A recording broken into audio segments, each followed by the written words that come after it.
여호수아 제1장.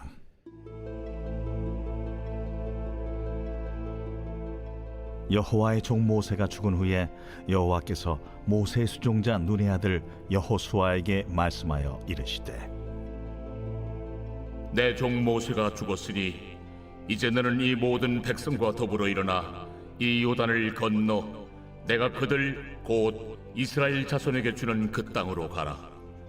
내가 모세에게 말한 바와 같이 너희 발바닥으로 밟는 것은 모두 내가 너희에게 주었노니 곧 광야와 이 레바논에서부터 큰 강 곧 유브라데 강까지 해쪽 속의 온 땅과 또 해지는 쪽 태해까지 너희의 영토가 되리라. 내 평생에 너를 능히 대적할 자가 없으리니 내가 모세와 함께 있었던 것 같이 너와 함께 있을 것임이니라. 내가 너를 떠나지 아니하며 버리지 아니하리니 강하고 담대하라. 너는 내가 그들의 조상에게 맹세하여 그들에게 주리라 한 땅을 이 백성에게 차지하게 하리라. 오직 강하고 극히 담대하여 나의 종 모세가 내게 명령한 그 율법을 다 지켜 행하고 우로나 좌로나 치우치지 말라. 그리하면 어디로 가든지 형통하리니 이 율법책을 네 입에서 떠나지 말게 하며 주야로 그것을 묵상하여 그 안에 기록된 대로 다 지켜 행하라. 그리하면 내 길이 평탄하게 될 것이며 네가 형통하리라. 내가 네게 명령한 것이 아니냐. 강하고 담대하라. 두려워하지 말며 놀라지 말라. 네가 어디로 가든지 네 하나님 여호와가 너와 함께 하느니라. 새롭게 시작하는 가운데서는 늘 긴장도 있고 기대도 있습니다. 그리고 이 긴장 때문에, 기대 때문에 늘 마음에 설렘이 있어요. 그리고 이 긴장과 기대 때문에 우리는 그것을 시작할 때 준비해야 하는 것들이 있죠. 새 학기를 시작하는 우리 자녀들도 마찬가지일 것입니다. 이제 지난주로 이제 학기가 시작되었는데, 저희 딸 혜인이 같은 경우는 저번 달까지 기독학교에 다니다가 이번 주부터는 집 앞 공립학교에 다니게 됩니다. 그렇게 설렘과 기대도 있고요, 또 두려움이 있더라고요. 그리고 그 두려움 때문에 이런 것들 저런 것들을 준비하였습니다. 그리고 혹시 3월 1일 날 다이소 한번 가보셨나요? 다이소에 사람들이 정말 많았어요. 왜? 새 학기를 준비하는 부모님들이 많더라고요. 학교를 다니면서 이제 새 학기를 시작하면서 필요한 도구도 준비하지만, 제 딸 혜인이 같은 경우는 학급 배정을 위해서 시험도 치고 왔습니다. 다행히 패스를 해서 이제 학교를 이제 다니기 시작했습니다. 새롭게 시작하는 예수 비본교회 공동체 역시 시작하는 가운데서 이것저것을 함께 준비하고 있습니다. 지난 한 달을 한번 돌아보면 예배 공간을 위해서 함께 모여서 흡음제도 붙였고요. 몇몇의 성도님들은 목양실과 미취학 자녀들이 사용할 방에 온도를 깔았습니다. 2주 전에는 스크린과 프로젝터를 달았고, 이제 2주 후에는 이제 음향을 준비하고 이제 곧 이제 한 부활절 정도에 이제 3층으로 올라갈 예정입니다. 새롭게 공동체가 시작되면서 준비하는 것은 단지 공간과 필요한 도구뿐만이 아닙니다. 저희들 안에서 소모임이 시작됐죠. 공경 모임이라는 공동체 성경 읽기 소그룹도 시작하였고요. 또 함께 건강과 교제를 챙기기 위해 예수 비봉 산악회 이제 매일 예배 후에 등산 원정대도 시작했습니다. 공동체뿐만 아닐 거예요. 새롭게 시작하는 공동체에 대한 기대와 바람이 있기에 각 개인적으로 마음의 준비를, 신앙의 여정의 준비를 하실 거라고 생각이 듭니다. 오늘 저희들이 함께 읽고 묵상하는 여호수아 1장의 말씀에서는 새로운 시작을 알리고 있습니다. 1절과 2절 함께 읽겠습니다. 여호와의 종 모세가 죽은 후에 여호와께서 모세의 수종자 눈의 아들 여호수아에게 말씀하여 이르시되, 내 종 모세가 죽었으니 이제 너는 이 모든 백성과 더불어 일어나 이 요단을 건너 내가 그들 곧 이스라엘 자손에게 주는 그 땅으로 가라. 오늘의 상황을 모세가 죽은 후에라고 성경은 설명을 합니다. 이스라엘을 이 이스라엘이 출애굽을 하면서 그리고 40년의 광야 생활 가운데서 그들을 이끌었던 지도자 모세가 죽은 후에라고 성경을 이야기하면서 한 단락이 마무리되었음을 이야기하고 있고요. 그리고 하나님의 말씀이 지금 누구에게 임하였습니까? 하나님의 말씀이 여호수아에게 이르렀음을 이야기하면서 이제 또 다른 여호수아로 인해서 또 다른 시작을 알리고 있습니다. 또한 2절 말씀에 보면 모든 백성과 더불어 일어나라고 이야기를 하고 있는데 성경에서 일어나다라는 단어는 어떠한 행동을 시작하기 위해서 사용되는 단어이거든요. 저희들이 누워 있어요. 잠을 자고 있다가 일어났어요. 일어났을 때는 그 이유가 있을 것이죠. 뭔가를 시작하기 위해 우리가 일어나는 것처럼 성경 안에서도 일어나다라는 단어가 쓰여졌을 때는 무엇인가를 시작하는 그 준비하는 단어로 쓰여지고 있습니다. 그렇기 때문에 이스라엘 백성이 이제 공동체적으로 시작함을 말하고 있다라는 것이죠. 그리고 여호수아를 모세와 같이 이스라엘 백성을 새로운 땅으로 이끌어 나아가는 자로 하나님께서는 택하시고 명령하시는 것이 바로 1절과 2절 말씀입니다. 그런데 우리가 오늘 말씀 가운데서 조금은 의아하게 생각할 수 있는 부분이 있을 것 같아요. 그것은 하나님께서 그 땅에 가라고 명령하시면서 요구하는 것이 있는데 그것은 바로 강하고 담대하라 라는 말씀이고 그 이외에 순종을 말씀하고 계십니다. 왜 이것이 의아할까요? 한번 봅시다. 6절, 7절, 그리고 9절에서 세 번 반복하여 강하고 담대하라 라고 말합니다. 그리고 7절 말씀 후에는 강하고 담대함으로써 여호수아가 행해야 하는 것이 있는데 그것이 무엇이냐면 율법을 다 지켜 행하고 우로나 좌로나 치우치지 말라는 것이에요. 여기서 율법을 지킨다라는 표현은 순종을 말하고 있습니다. 이 지킨다라는 표현을 keep이라는 단어를 쓰고 있는데 NIV 좀 더 성경을 쉽게 이해하기 위해 돕기 위해 만들어진 그 번역을 보면 이 지키다라는 단어가 obey라고 나와 있습니다. obey는 뭘 얘기하냐면 바로 순종을 이야기합니다. 율법을 다 순종하고라고 나와 있다라는 것이죠. 그런데 한번 생각해 봅시다. 여호수아의 입장이 되어서 잠시 생각해 봐요. 만약 내가 새로운 땅에 가게 된다면 무엇이 가장 필요할까요? 예수 비문교회를 세워 나아가는데 당연히 기도와 믿음을 가지고 교회를 세워 나아가지만 실질적으로 필요한 것들이 많이 있더라고요. 약속의 땅에 들어가고 하나님께서는 그 땅을 정복하라고 말씀하십니다. 그렇다면 그 땅에서 가나안 족속들과 전쟁 싸워야 했다라는 것이죠.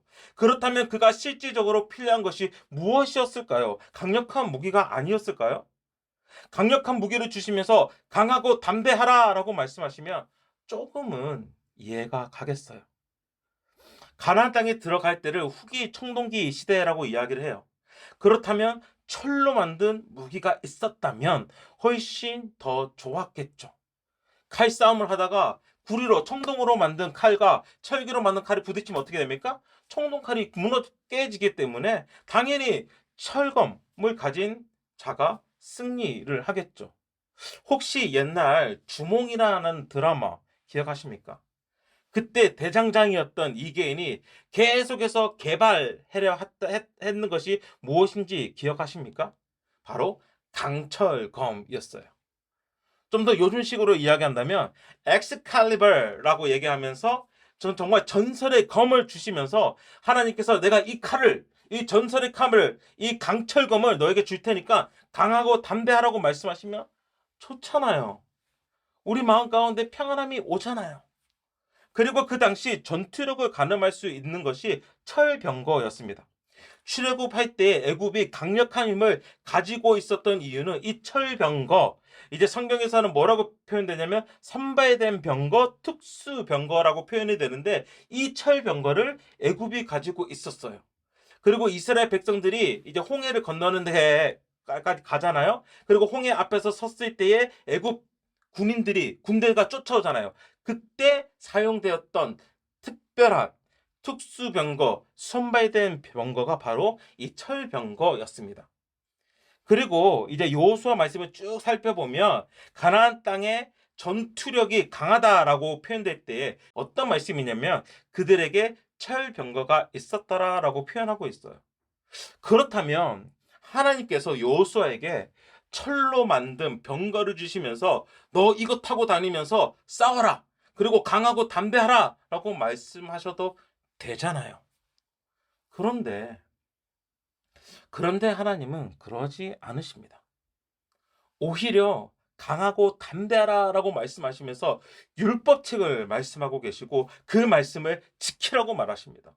순종을 원하고 계시죠. 강하고 담대하라라는 단어를 좀 더 우리식으로 명확하게 표현을 한다면 용기 있게 단호하게라는 표현이에요. 용기 있게 단호하게 다른 거 필요 없다. 순종만 하라고 하나님께서는 명령하고 계십니다. 그런데 생각해 봅시다. 여호수아를 쭉 읽어 나아가면서 이스라엘이 어떻게 전쟁하는지 그 전략이 나와요. 가장 큰 그리고 첫 전쟁이었던 요리고 성의 전쟁을 한번 기억해 봅시다. 요리고 성이 무너지는 사건, 요리고 성에서 그 전투에서 승리하는 사건은 사실 칼과 활의 싸움이 아니었습니다. 어떠한 무기로 싸움하는 것이 아니었어요. 이스라엘 백성들이 광야에서 40년 동안 있었는데 그들에게 무기가 어디에 있었겠습니까?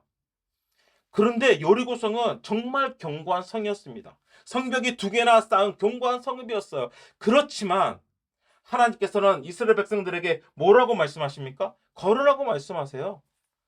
6일 동안 매일 한 바퀴씩 돌고 7째 날에 7번 돌고 나팔을 불고 소리를 치라고 하나님께서 명령하십니다. 말이 되지 않는 상황이죠. 그런데 어떤 일이 일어납니까? 여리고성이 무너져요. 한번 생각해 봅시다. 우리가 밖에 나가서 지금 저희들이 예배 드리는 공간 밖에서 우리 30번, 100번, 1000번 돈다고 생각을 해봐요. 이 건물이 무너지겠습니까? 무너지지 않아요. 그런데 참 신기하게도 성경에서는 그 여리고성이 견고하게 쌓여진 그 여리고성이 무너졌다라고 이야기를 합니다. 어떻게 무너졌는가? 순종이라고밖에 이야기하지 못합니다. 이스라엘 백성이 순종하는 가운데서 하나님이 그들에게 이미 하신 약속을 신실하게 지키시는 것이죠. 하나님께서 행하시는 것이죠. 하나님께서는 순종을 말씀하고 계십니다. 시작하는 가운데서 하나님께서 요구하시는 것은 순종이라는 거예요. 하나님께서 예수 비봉교회에게 원하시는 이제 갓 시작하는 첫 발을 내딛는 예수 비봉교회에게 원하시는 것은 다름 아닌 순종입니다. 그리고 순종을 하기 위해서는 중요한 요소들이 있어요. 그것은 순종의 동기와 순종하는 방법입니다. 오늘 말씀 3절과 4절을 보면 순종의 동기에 대해서 말하고 있습니다. 내가 모세에게 말한 바와 같이 물은 너희 발바닥으로 박는 곳을 내가 다 너에게 주었노니 곧 광야와 이 레바논에서부터 큰 하수 유브라데에 이르는 핵 족속의 온 땅과 또 해 지는 편 대해까지 너희 지경이 되리라 라고 하나님께서 말씀하십니다. 이 약속은 어디서 나온 약속입니까? 이 약속은 이미 430년 전에 하나님께서 아브라함에게 하신 그 언약의 말씀인 것이죠. 하나님께서 아브라함과 언약을 맺으시는데 땅에 대한 언약을 하십니다. 창세기 15장에 나와 있는 말씀이에요. 하나님께서 말씀하세요. 너희 자손은 이방에서 객이 될 것이다. 430년 동안 그들은 너희 자손을 괴롭힐 것이다. 그렇지만 내 자손이 큰 재물을 이끌고 나올 것이다 라고 이야기를 하면서 이미 400년 전에 출애굽을 하나님께서 말씀하시죠. 그리고 하나님께서는 이제 그 횃불을 떨어뜨려 주시고 이미 놓여진 제선물 사이 고기 사이를 왔다 갔다 하십니다. 이제 언약을 맺으시는 거죠. 언약을 맺으면서 말씀하시는 것이 있는데 그것이 무엇이냐면 이 땅을 애굽 강에서부터 그 큰 강 유브라데까지 내 자손에게 주느니 곧 겐 족속과 그니스 족속과 아르바 족속과라고 말을 하면서 오늘 본문에서 나오는 여호수아에게 말씀하신 그 땅, 약속하신 그 땅이 나온다라는 것이죠. 바로 아브라함에게 약속하셨고 아브라함의 아들이었던 이삭과 야곱과 그리고 이제 시간이 지나서 하나님께서 출애굽을 시키실 때에 하나님께서 모세에게 약속하신 그 땅을 이제 여호수아에게 말씀하시면서 이 땅을 너에게 주겠다라고 말씀하고 계십니다. 이것이 바로 순종의 동기인 것이죠. 좀 더 쉽게 설명을 드린다면 한 예로서 삼성 회장이 와서 뭐 잘 알지도 못하지만 삼성 회장이 와서 저에게 100억 줄 테니까 이것 좀 해주십시오 라고 이야기를 한다면 제가 그 일을 하겠습니까? 안 하겠습니까? 당연히 하겠죠. 당연히 따르겠죠. 약속의 땅, 이미 그들에게 주었다고 하신 그 땅이 바로 여호수아에게 말씀이 되고 또 이스라엘 백성들에게 보여져 있기 때문에 그것이 바로 동기가 되어서 그들이 순종하는 것이죠. 그 언약이 있기에, 그 약속이 있기에 순종할 수 있습니다. 그리고 그 동기를 가지고 있기에 그것은 어떻게 보면 좀 더 적극적으로 내가 알아서 순종하는 것이죠. 그렇기 때문에 또 어떻게 순종합니까? 제가 이미 말씀드렸던 같이 좀 적극적으로 내가 앞서서 그 동기가 이미 내 마음 가운데 있기 때문에 순종할 때도 있는데 정말 많은 경우 오히려 수동적으로 이끌려서 순종할 때가 많아요. 하나님과 우리의 관계 안에서의 순종은 오히려 이끌림을 받는 순종이라고 여러분께 말씀드리고 싶어요. 저는 그리고 이 이끌림을 받는 순종을 저의 표현으로는 걸음마 순종이라고 표현을 합니다. 어린아이들이 걸음마를 처음 뗄 때 어떻게 시작합니까? 부모가 아이들에게 자, 일어나 걸어라 하면 아이들이 걸을 수 있습니까? 아니죠. 처음에는 부모가 아이의 손을 잡아줍니다. 그리고 조금씩 발을 떼며 걸을 수 있도록 그 손을 잡은 손을 이끕니다. 제가 어릴 때 이런 적도 있는데 어릴 때 제가 걸음마를 이제 연습할 때 걸음마를 할 때에 외할머니 발등에 제 발을 올려놓고 할머니 손을 잡고 걸음마를 배운 적이 있어요. 그리고 외할머니가 발을 들어서 할머니의 발을 옮길 때마다 저도 발을 조금씩 움직이는 것이죠. 그렇게 걸음마를 배워갑니다. 참 재밌는 것은 그렇게 한 발짝 두 발짝 걷고 나면 아이들을 보면서 어른들은 박수 치면서 잘했다라고 칭찬해 주죠. 때로는 넘어질 수 있습니다. 그럴 때마다 그 부모는 어떻게 합니까? 아이의 손을 잡고 다시 일으켜서 다시 걷게 하는 것이죠. 하나님께서 우리를 순종의 자리로 이끄시는 방식이 바로 그러한 것 같습니다. 하나님께서 한 발짝 한 발짝 이끌어 주시고 잡아주시고 자신의 백성이 한 발 한 발 순종하며 따라오기를 원하시는 것이죠. 사실 이스라엘의 40년의 강제 생활이 그걸 보여주고 있지 않습니까? 불기둥이 구름 기둥이 움직일 때마다 이스라엘은 움직이는 것이죠. 그것을 잘 나타내는 것이 바로 5절 말씀입니다. 내 평생에 너를 능히 대적할 자가 없으리니 내가 모세와 함께 있었던 것 같이 너와 함께 있을 것임이니라. 내가 너를 떠나지 아니하며 버리지 아니하리니. 그리고 9절 말씀에서도 내가 어디로 가든지 내 하나님 여호와가 너와 함께 하느니라 라고 말씀하고 계세요. 순종을 이뤄갈 수 있도록 하나님께서 함께 하시고 또한 이끄신다라는 말씀입니다. 순종은 이렇게 이루어집니다. 하나님의 온전한 이끄심 안에서 이루어집니다. 우리의 순종도 마찬가지입니다. 하루하루 하나님의 이끄심에 따라서 우리는 순종을 하면 됩니다. 그렇기에 우리 공동체는 앞으로 순종의 전쟁, 순종의 싸움을 해야 할 것입니다. 교회를 어떻게 꾸미고 어떠한 공동체로 나아가냐 의논하는 것이 정말 중요하지만 오히려 그 순간 가운데서 하나님 앞에서 순종할 수 있는 공동체가 될 수 있도록 우리가 한 사람 한 사람 매일의 삶 가운데서 하나님께 듣기 원하고 하나님의 말씀에 따라서 우리가 움직이기 원하고 하나님의 뜻을 알아가야 한다라는 것이죠. 그런데 문제는 무엇입니까? 우리가 순종을 하지 못한다라는 거예요. 이미 여호수아도 알고 있었을 것입니다. 이스라엘 백성들의 광야의 40년의 시간은 어떻게 보면 불순종의 시간들이었습니다. 약속을 가지고 약속을 향하여 이스라엘 백성들은 나아갔지만 그리고 약속을 이끄시는 하나님의 신실하심이 구름 기둥과 불 기둥으로 매일 허락된 만나로 그들 가운데 존재했고 실질적으로 그들을 이끌었지만 그들은 불평하였습니다. 그들은 원망하였습니다. 약속의 땅을 바라보는 그 문 앞에서도 정말 그 땅을 차지하지 못하고 순종하지 못해요. 순종하지 못하죠. 그렇습니다. 우리 또한 마찬가지죠. 오늘 말씀에서 율법책을 내 입에서 떠나지 말게 하며 주야로 그것을 묵상하여 그 안에 기록된 대로 다 지켜 행하라고 말씀하시고 그리하면 내 길이 평탄하고 형통할 것이라고 약속하지만 우리는 그 평탄과 형통을 누리지 못하죠.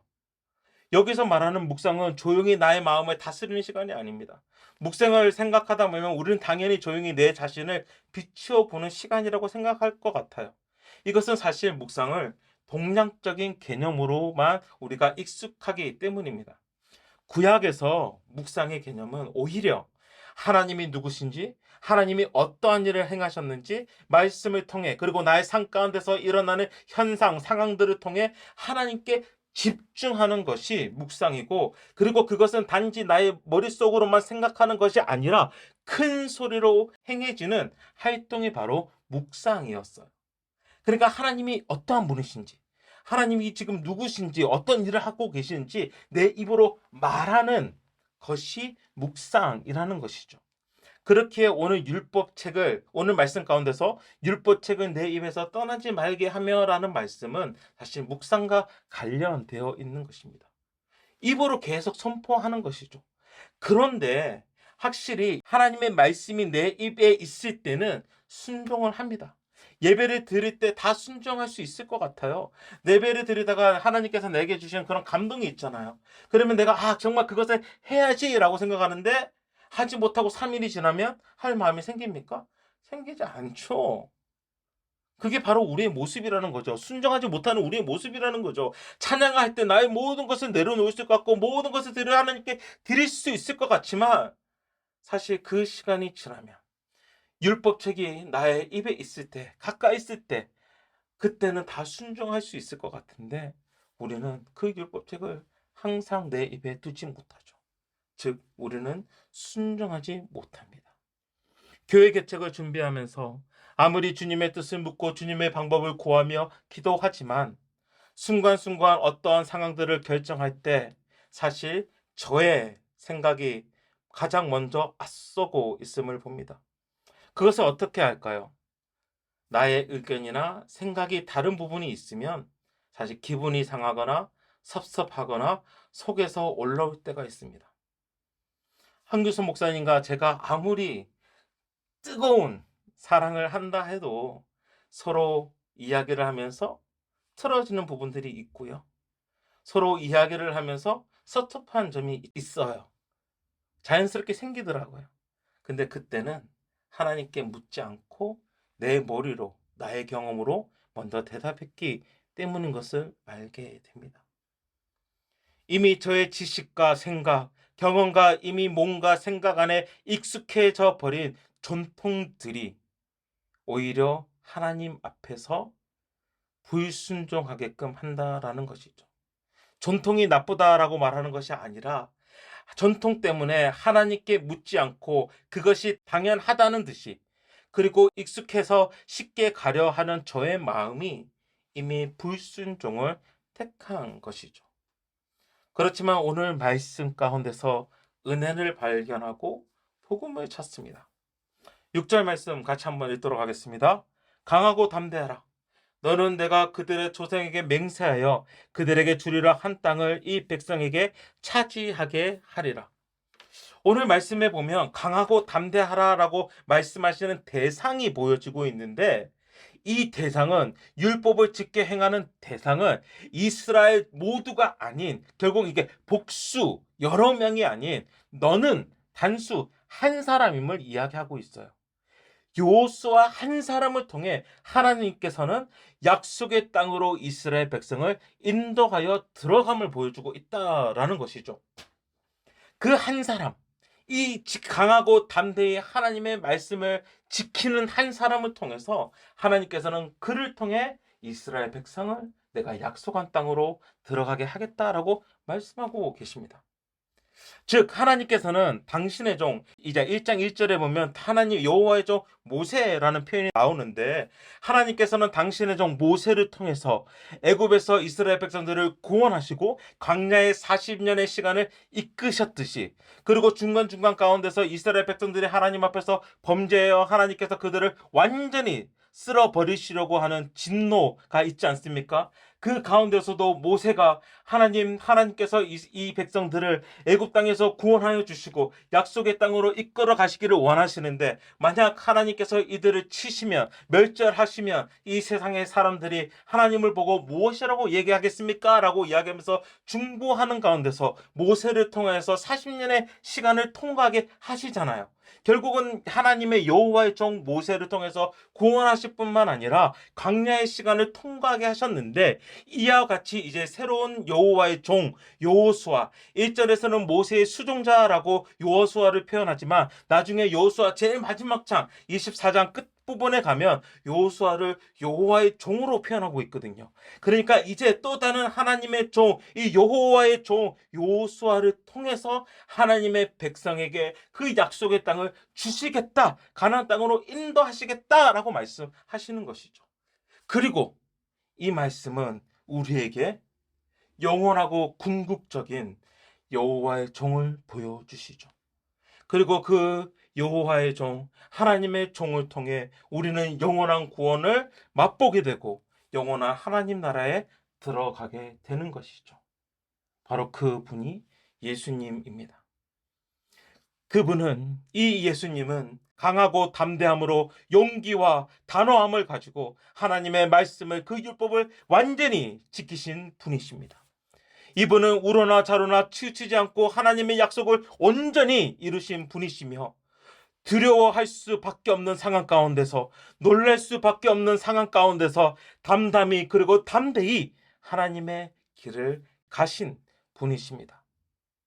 하나님의 함께 하시는 그 하나님을 산 전체로 보이신 분이 이 예수님이시며, 또한 하나님의 함께 하심으로 모든 대적들 가운데서 승리하시는 그 모습을 죽음에서 부활하심으로 말미암아 죽음이라는 대적 앞에서도 부활로 승리하신 분이 바로 예수님이십니다. 순종으로 그의 삶을 내어주신 그 한 사람, 그분이 바로 예수님이라는 것이죠. 그리고 우리는 그분 예수님을 통해 약속의 땅을 누리는 것입니다. 그 약속의 땅으로 들어가는 것이죠. 여호수아를 따라 이스라엘 백성들이 그 가나안 땅을 차지했듯이, 하나님의 그 은혜를 경험하였듯이, 누렸듯이, 우리 또한 예수님을 따라가며 예수님을 따라 오늘의 삶 가운데서 순종하며 나아가면 우리는 하나님의 그 영원한 나라를 누리는 것이죠. 교회를 시작하면서 우리가 무엇을 준비해야 할까요? 새로운 시작을 하면서 우리가 무엇을 준비할 수 있을까요? 우리는 온전히 순종하신 예수님을 따라서 매일매일 하나님께 물으며 걸어가면 됩니다. 우리의 삶을 순종으로 이끄신 그분 예수님을 따라서 우리 함께 그분의 몸을 세워 나아가기를 간절히 축원합니다.